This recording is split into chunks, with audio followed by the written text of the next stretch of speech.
And hello, welcome back to another episode of Heels on the Court. Sam, happy MLK Day. Yeah, you too, except we will put this out not on MLK Day, but we're recording it on Yeah, MLK Day. So we're there you go. recording on MLK Day, so very important day in our country, very important week this week for a lot of different reasons. But yeah, just how's your week been? What's new and exciting with you? The Browns lost. I knew you were gonna say that. I mean, I can't really talk because they beat the Steelers, but the Browns lost, and we'll talk about that Patrick Mahomes play. That was a little scary. I did not enjoy watching that. I don't know why you would enjoy watching that. I don't know why I said it like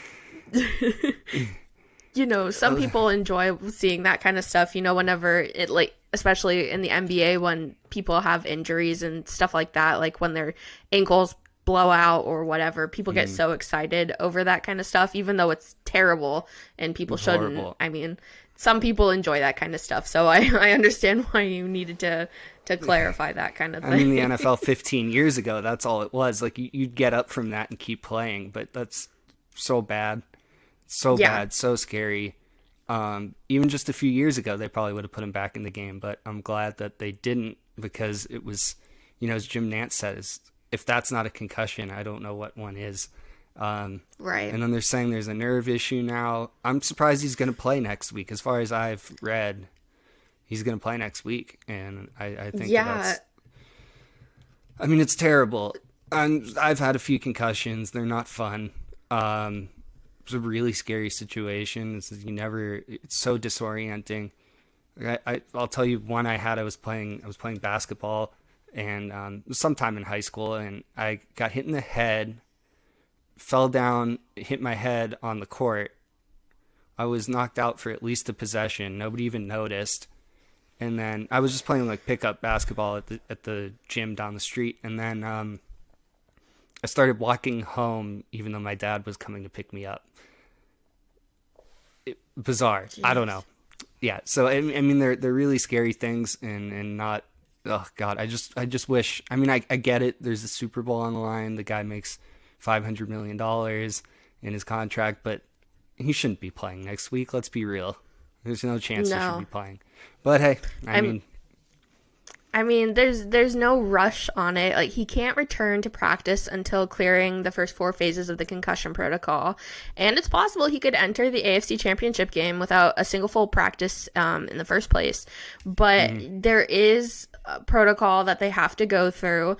You guys can find it on NFL.com. But there are 4 or 5 steps, so they have to rest until the signs and symptoms return to baseline status, and the player has to undergo neurological, cognitive, and balance tests, and he has to begin cardio exercises and or stretching and balance training under the oversight of the team's medical staff. And then after that, they have to increase exercise and sports-specific activities and begin supervised strength training. And then he has to continue training and resume non-contact football activities, so like throwing, running, stuff like that. And then lastly, he'll be cleared by the team physician for full contact, and as well as have to pass an independent neurological exam, and then you can return to like full practice.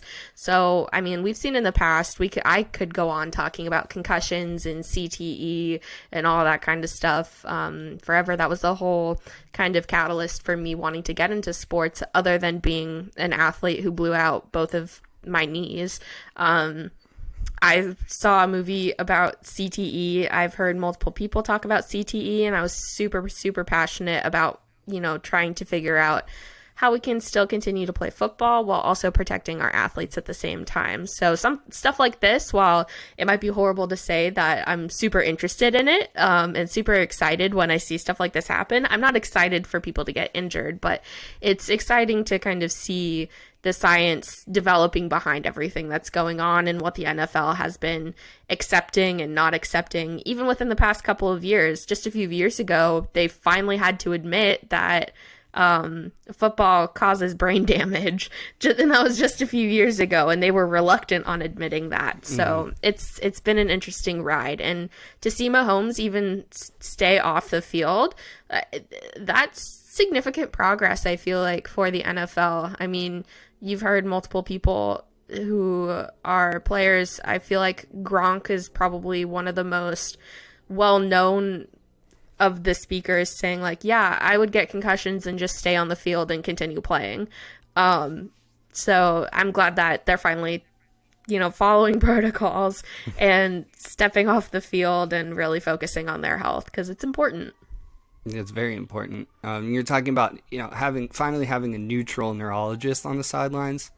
That's somebody that can make that decision and not feel any pressure from team ownership or anything. Just a bipartisan person is just so important.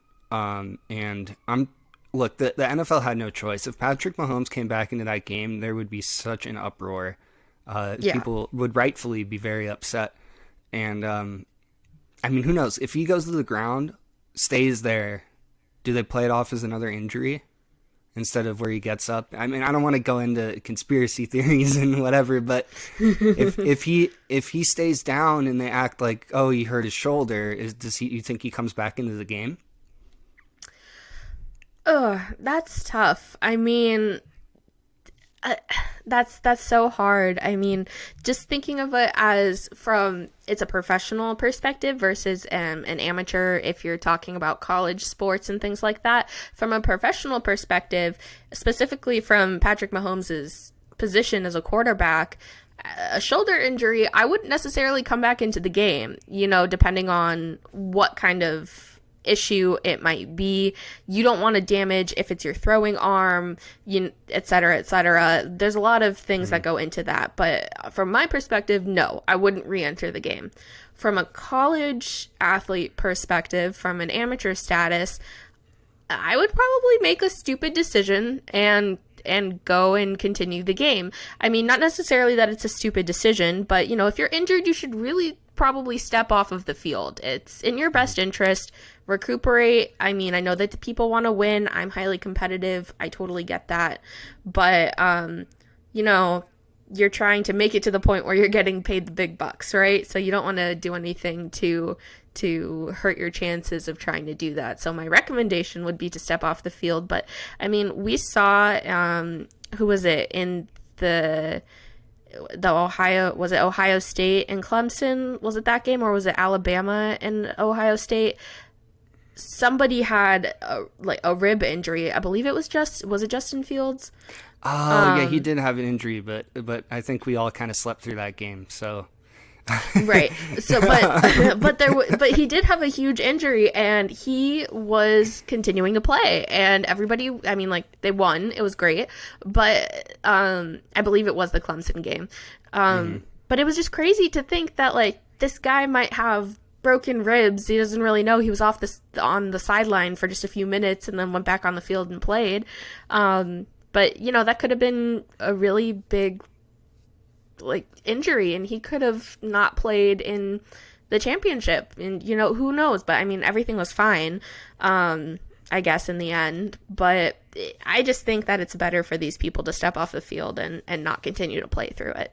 No, you want to see that, but there is a threshold where, yeah, you have a serious injury, and most of the time, and then not always, right away, okay, maybe you come off the field, but there are certain injuries, like, you just got to play through them. Yeah. You do. That's really just the other side of it. I've seen my fair share of injuries. I've been through my fair share of injuries.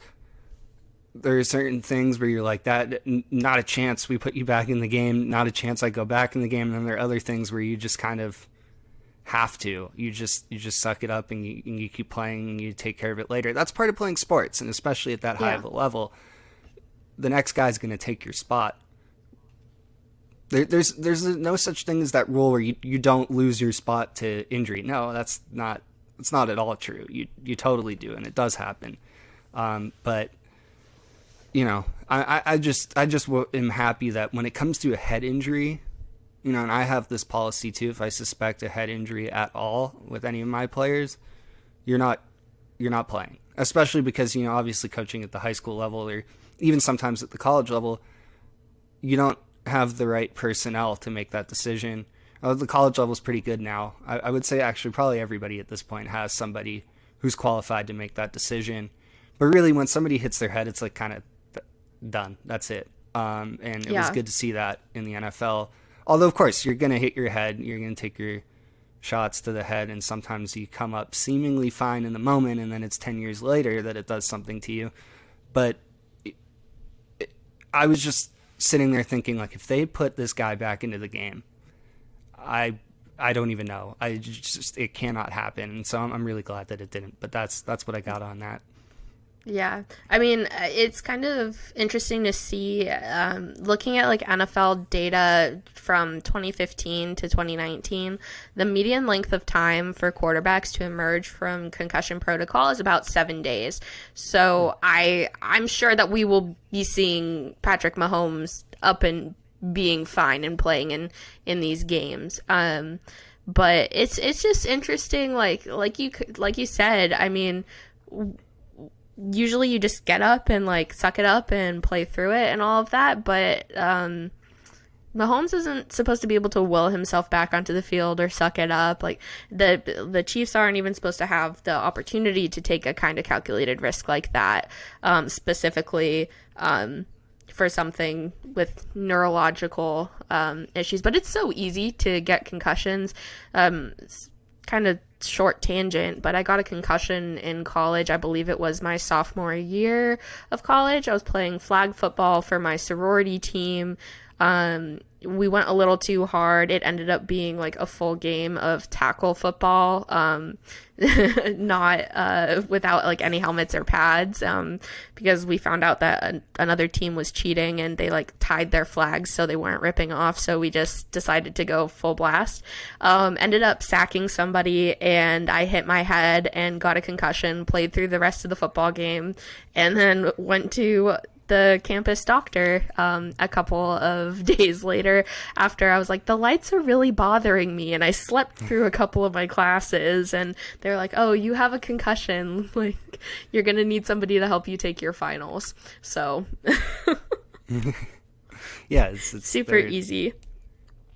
It doesn't take much. Sometimes the lighter hits can be a little bit worse than the bigger ones, but I'm not a doctor, so I won't continue on with concussion rants as if I really know what I'm talking about. But anyway, I feel that.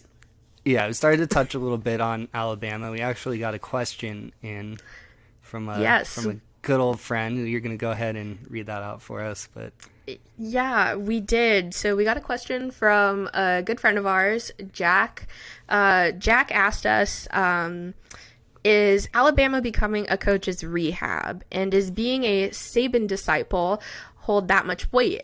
With Kiffin, Loxley, and now Sarkisian leaving with Bill O'Brien coming in, is Saban trying to help the old guard of college football? So, Sam, I'll let you start with this one. I know that you've had a little bit of time to review the question and kind of form your own opinion, and since you and Jack have a tighter relationship, I will let you go first. Well, there are a lot of pieces to this, right? Like I need to pull it up and look at this, so we break this down.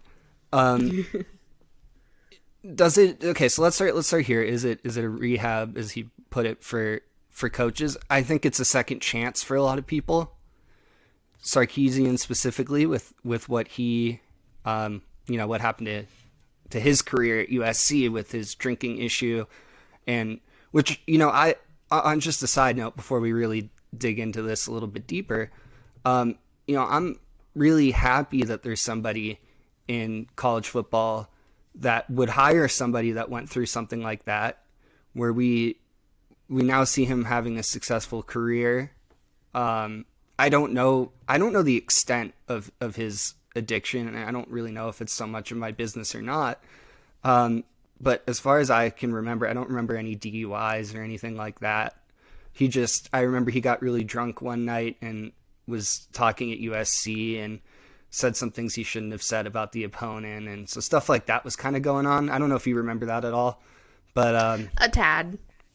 yeah. And see, so the fact that there was somewhere for him to go, where now we're like kind of, it's not really that many years ago that happened, and we're talking about a totally different person who's now ready to be a head coach again, who's recovered that well.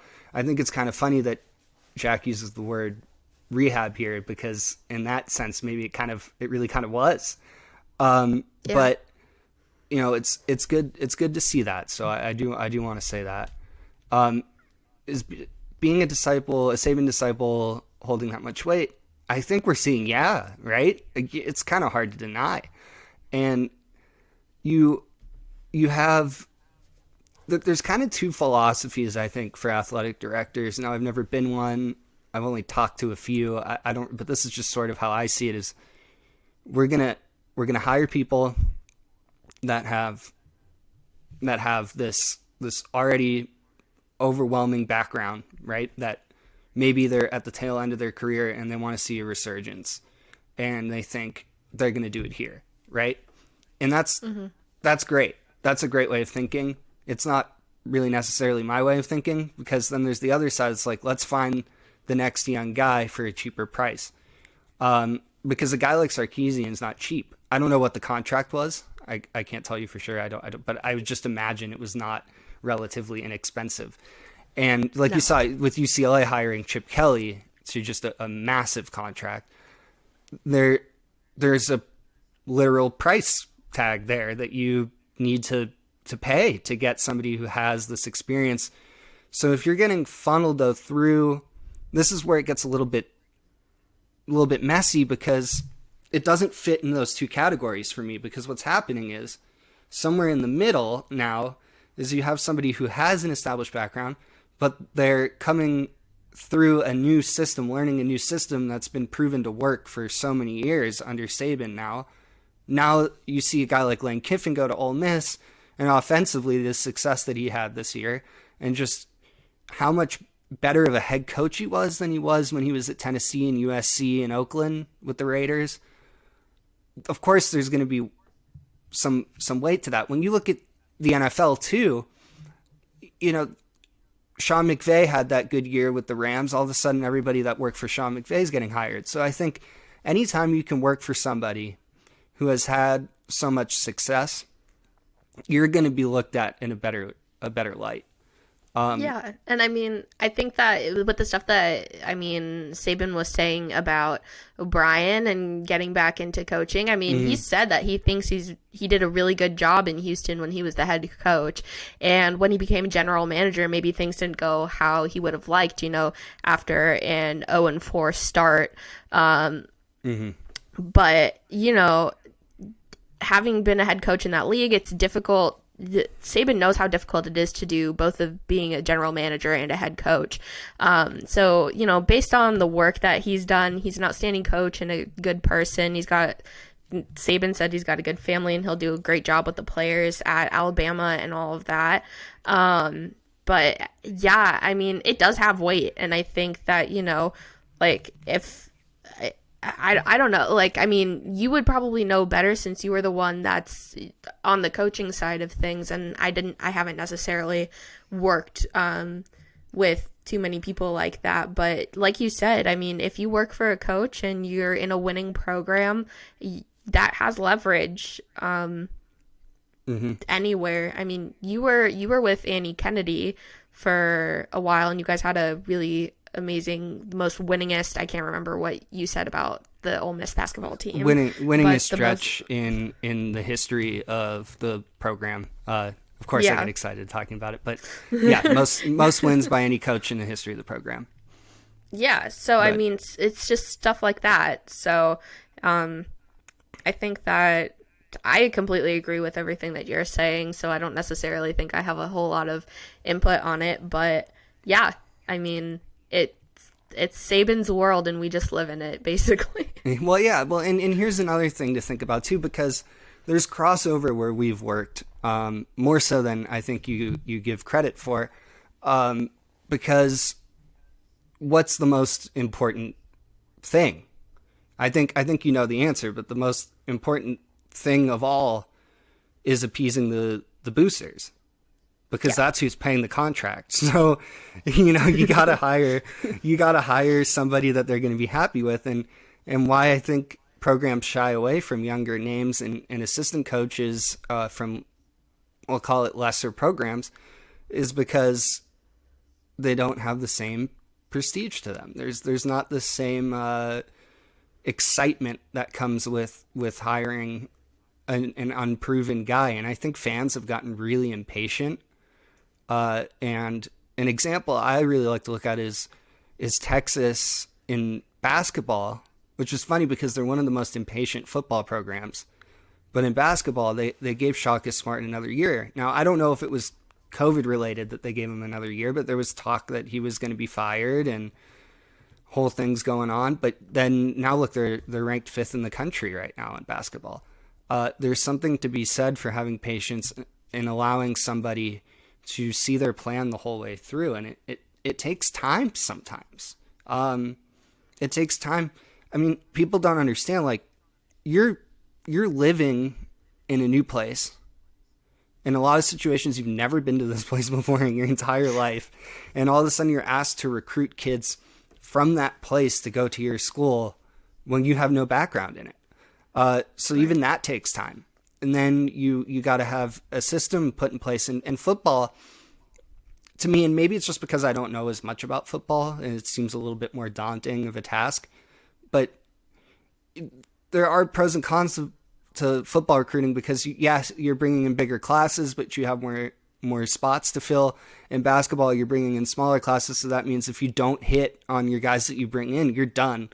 And, when you combine, I don't know, there's just something to be said about having a background where you're, as Jack said, a Saban disciple. And at this point right now, that's really what it is Saban's doing something that these coaches are learning from.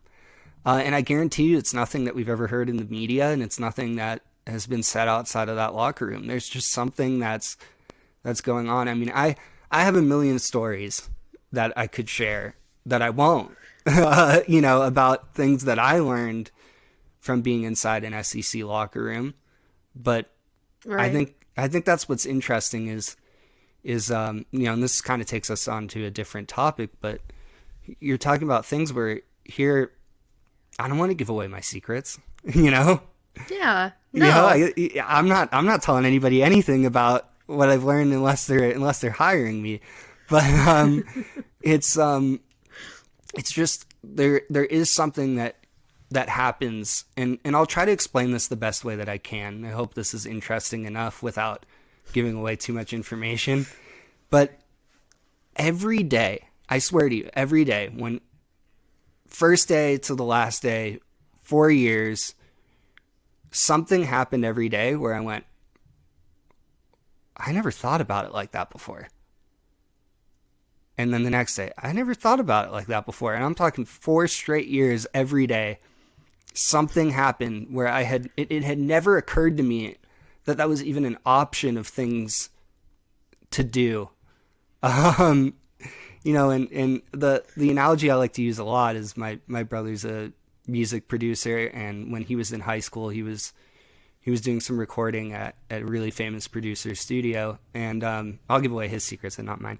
But one of the things that's really interesting is, like, he was young, he was maybe 16, 15, and the first thing one of the things that he saw that he'd never even thought about before was taking multiple takes of a track and putting them in the same, in the final take for that track, right? So if you have three vocals, you take all the best parts from all 3 and make them one. Well, that's the sort of thing that you start to discover when you're sitting in a college basketball program for 4 years. Right.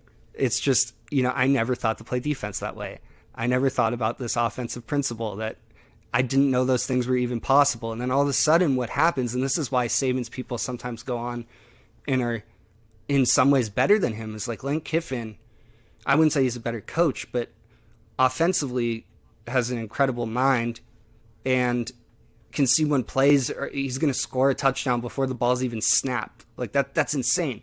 So now you take the level of knowledge that he learned from Nick Saban with things like recruiting, how to avoid recruiting violations, how to violate recruiting policies and how not to. And in all of these things just kind of come together, and you see this whole new kind of project developing in front of you that I guarantee you that some of these coaches, when they leave Alabama, don't even realize the power that they now wield when they come into a new school. So that's something that I think people need to be aware of. Something that's not talked about a lot is that it's not just on-field stuff, and it's not what you hear. It's just everything. It's everything. Yeah. And so it's just crazy.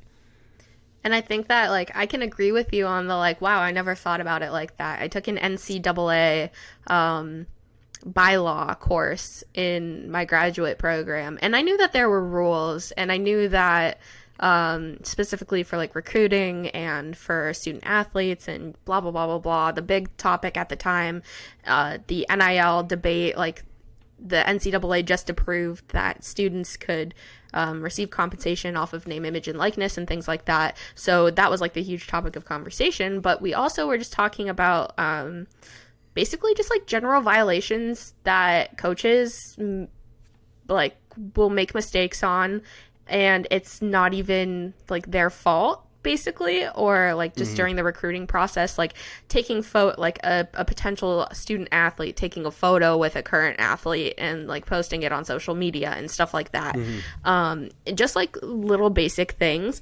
And I think that you're right in the sense that, like, you know, some of these people might have, like, these coaches, like, you know, while they know of all this stuff and it's policy and probably built in somehow into whatever universities they end up moving on to or where they've come from, I think that Alabama, and specifically Nick Saban, he seems like the kind of guy that runs a tight ship, and during the recruiting process, it's his way or the highway, and like everything is in its order, and like you need to hit points X, Y, and Z, and if you don't do that, then it's not successful or you screw up and yada yada yada. And so it is important to remember that kind of stuff, because I think people understand that some of the NCAA rules are a little bit like, why are they there? Like, why does that bylaw, specifically the bagel rule, like I can't handle that. We can go into that later, but it's just, there's so much to think about off the field that I feel like he probably has the whole Division I manual memorized front and back from cover to cover, which is insane, because that is a terrible, terrible read. I can forward it to anybody who would want to read it. It's awful. Yeah, and then, you know, you're more of an expert on this than I am, but, you know, they have these finable offenses. Well, okay, a finable offense, if I self-report and pay the fine, then nobody cares anymore. You know, so yeah, I don't know what that's like from a administrative perspective. I don't know how much of a bother that is. What happens then, I guess? So if you do self-report a violation, what is that process? Take me through that process. So from what I can remember, like the schools like Tennessee and I believe Alabama and like Clemson and like those schools, so like specifically like SEC schools, a lot of them self-report violations.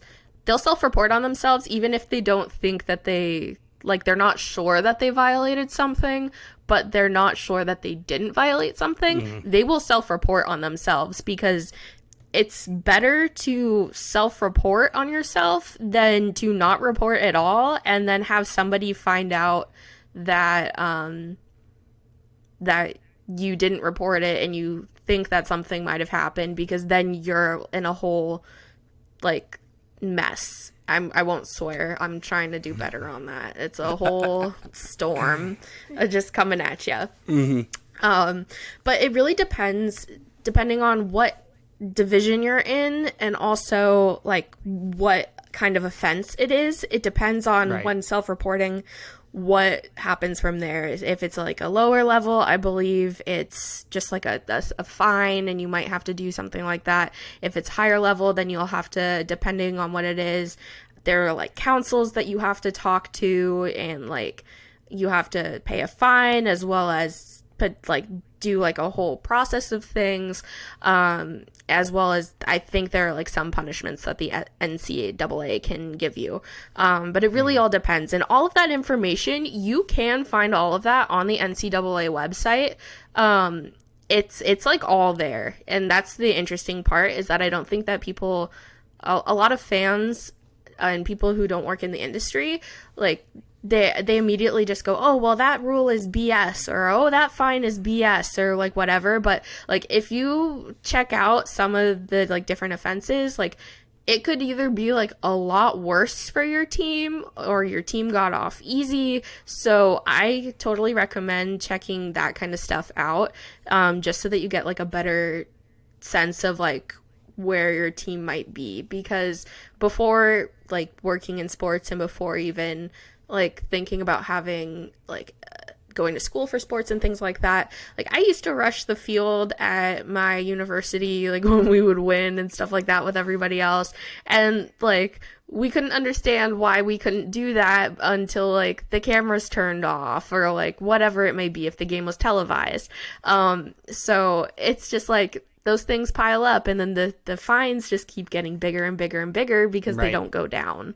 So that's like a whole other topic. For anyone that doesn't know, and again, correct me if I'm off with my numbers or anything, because I'm not certain I am, but we went through a period, excuse me, of Ole Miss football where we had some huge upsets at home.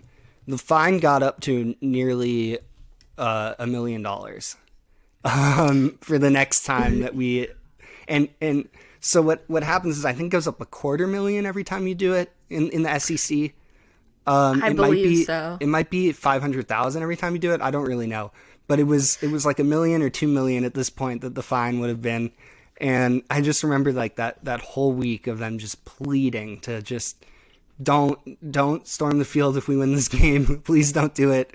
And I don't think we won, but it's just interesting of kind of the perspectives. It just seems like such a I still don't really understand. I understand the safety purposes of it, but yeah, have you been to a college campus? Like, you're not going to stop it. There's nothing you can do. They lined up that entire football field with policemen, and there was not a single thing one of them was going to do if we had won that game. There's just no way. The policemen would run out there with you. Yeah, there's just nothing you can do. And no. And we had Baylor on the ropes in basketball one year. They were the number 5 team in the country at the time, and that there was nothing they were going to do there. That was going to be like a $500,000 fine. But the whole point I'm getting at here is that fine, no matter how many years go by, never goes down. It never goes down. It never goes down. If you pull off a big upset in 5 years, it's still the same fine. So it's just funny. It's just, to me, like, what do you think about that rule? I think that rule really doesn't make a whole lot of sense. I understand the safety, but what about that is keeping drunk college kids from storming the field? It does nothing for them. It doesn't raise or lower tuition. It doesn't do anything. It's punishing the university, and it's basically saying to the university, like, you can't control your students, so screw you. Yeah, no university can control their students. Tell me one that can. Like, There's please, not one. Like, I was gonna say, please tell me any university that doesn't have partying and college students and like that, like, go crazy and whatever. Like, yeah, and kids, I went to if you find one, don't go there. Okay, because it's boring. It's boring. I'm not saying it like don't. I hardly did any partying in college. I was super lame and worked all the time. But my point to you is this: I still went onto the field when we beat Alabama. Yeah. Like you Yeah, still come want those on. fun Yeah, you still have want those fun. fun like things, but it's just like, I mean, I can't think of one university, and I mean, I visited you when you were at Ole Miss, Hmm. and we got to go to a football game, and we went to well, you were working the basketball game, but Yeah, I got to go to a basketball game. Um and like it was a lot of fun, and everybody was like going crazy and whatever, and like the tailgating at Ole Miss is like no other. We had like zero tailgating at CU. I don't remember, did I take you to any kind of games when you came to visit CU? no, because I could only visit people in the spring, so no. Gotcha. Yeah, so Yeah. there was nothing going on, but like CU would have like one or two people tailgating, and they like it was kind of cool. And then you had like the school tailgate stuff where they brought out Ralphie and whatever. But it was like there was like zero tailgating, but everybody was like pre-gaming at their own houses and apartments and stuff like that. Like people would get rowdy. It's sports. It's supposed to be fun and exciting. And like, what, those Argus people are gonna stop me from running on the field? I don't think so.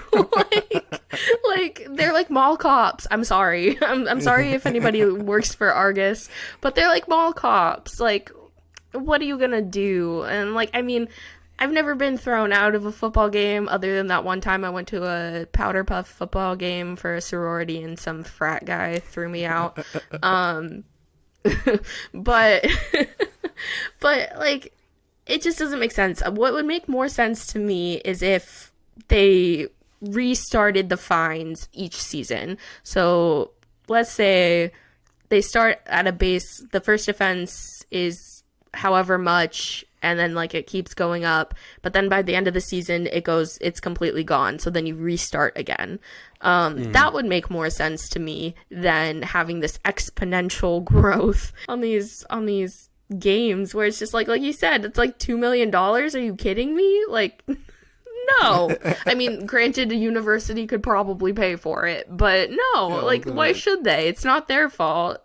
Where does that money go? You don't know? It just disappears. No, I don't know. Sadly, Really? I'll look into it. I think it goes to like scholarship stuff, It with better. the NCAA and like programming and whatever, what have you. But honestly, I can't be 100% sure on that. I hope it doesn't go to any salaries of any kind. I don't think so. I highly doubt that they would do that. NCAA is pretty good about their PR. They have a couple hiccups down the road, but anything that's planned out like that definitely is not going to have a fine that's unfavorable in the public opinion. But Totally.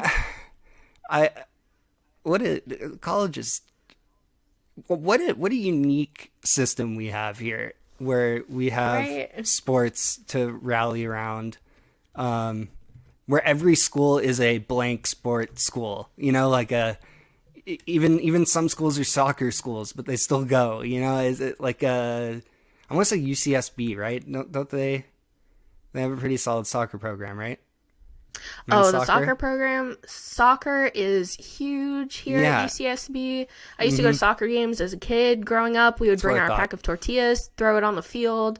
It was awesome. Yeah, they've got great soccer, great I believe baseball. Baseball is really big here too. And then we used to have, when I was a kid, we used to have a really good basketball team. I think they've gotten better within the past couple of years, but I don't think that they're great anymore like they used to be. I have a former player that actually plays there right now. Oh. But yeah. So yeah, I mean, the NCAA, what are you going to do? What are you going to do about Yeah. them? Pesky. A last thing that I'm going to say about the NCAA, their bagel rule is so dumb. For those of you who don't know, the bagel rule permits schools to offer students bagels, fruits, and nuts to the athletes at any time that they want, except they cannot give cream cheese or peanut butter to the students because that would be considered a full meal instead of a snack. Didn't they did get rid of that rule, correct? when UConn won the national championship, and I want to say it was Kemba Walker that said that, but it might have been the other. I'm having my time periods mixed up. I can't remember which really good UConn guard it was that was like, we're the hungry Huskies, but he didn't really mean it like that. But it was like a week after they had talked about how they were going sometimes several days without eating, but then still having practice. And then the NCAA was like, well, I mean, now that that's gotten out, we can't do that, because snacks and meals are everywhere in a Division I program. It's the best part. It was the bagel roll was like dispersed. You were allowed to get cream cheese back in 2014. Yeah, but, that was the year. That was it's the same year. Yeah, but it was just crazy. Oh, this is gonna kill me. You keep going. I mean, prior to that, I mean, athletes were given either 3 meals a day or a food stipend, and the food stipend was usually below the level required to sustain at least 4,000 calories a day at a minimum that most athletes need to eat in order to maintain body weight and much less gain mass. But yeah, the NCAA Council expanded the benefit of free food to include walk-ons, which is kind of cool. But yeah, it's just like, apparently free meals would be improper benefits or something like that. But yeah, it's just a crazy, the NCAA, some of the stuff that goes on, you're just like, what, are we living in the 50s? But yeah, I mean, it was Shabazz Napier. Correct myself. See, I'm just trying to avoid getting older. That's all I'm doing. So, but I got my eras mixed up. But Shabazz Napier was the one, and that was 2014. So, you know, after that, they're like, no, we everybody's got the money. Feed your players. Do your thing. Well, I mean, like, that goes back to the self-reporting. Oklahoma self-reported themselves for an excessive pasta violation. So, like, that's what I'm talking about when I'm just like, these so... I never saw anything like that. I don't know if... Because, I mean, I started working in the fall of 2014, and that rule was over in the spring of 2014. So... I don't even know what a world without food in a Division I program looks like. I've never heard of anything so ridiculous in my entire life. Well, I mean, for those who were super concerned about how the pasta violation ended, I am so actually. There were 3 students that received a food excess at a graduation banquet. The 3 had graduated from school but returned for an additional season of competition, and the players were provided pasta in excess of the permissible amount allowed. So the resolution was that the 3 student athletes were required to donate $3.83 each, which was the cost of the pasta serving, to a charity of their choice in order to be reinstated. And the department provided rules, education to applicable athletics department staff members. So they had to pay $3.83 per person. Oh, okay. How petty. How petty. It is. Well, I think that's all the time that we have for today, but thanks for joining us. Make sure that you subscribe to our YouTube channel and hit that bell so that you get alerted every time that we post a new episode. Also, make sure to follow us on Spotify and Apple Music, where you can listen to the podcast on your drive to work, on your drive home, anytime you're in the car, really. I've been taking drives recently just to get out of the house during the pandemic. So feel free to hook us up to your car, listen to us on the go, and we'll be back next week with another episode of Heels on the Court.